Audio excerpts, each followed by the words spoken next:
প্রিয় ভাই ও বোনেরা, আজকে আমি চলে আসলাম আপনাদের সামনে তুলার ক্ষেত নিয়ে। তো আমি আজকে তুলা বিষয়ে কিছু আপনাদের সামনে আলোচনা করতে যাচ্ছি। তো ভিডিওটি সবাই শেষ পর্যন্ত দেখবেন এবং এটি সাবস্ক্রাইব করতে ভুলবেন না।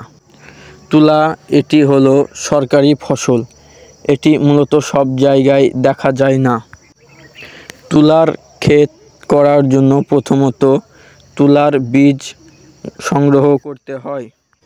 তুলার বীজ মাটিতে দাপন করার কিছুদিন পর তুলার গাছ গজে ওঠে।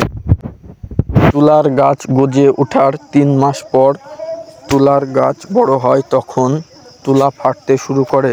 সেই তুলা দিয়ে জামা কাপড় এবং সুতা তৈরি করা হয়।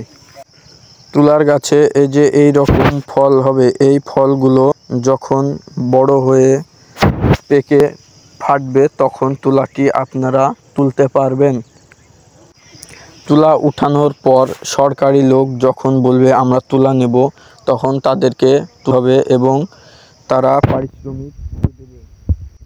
তো প্রিয় ভাই ও বোনেরা, তুলা কিভাবে তৈরি করতে হয় এটি আমি আপনাদের পরের ভিডিওটিতে শিখিয়ে দেব।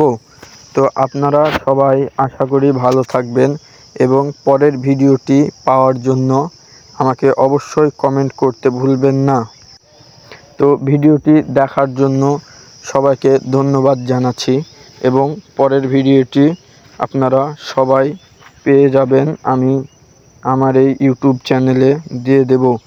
সবাই আশা করি ভালো থাকবেন। আসসালামু আলাইকুম।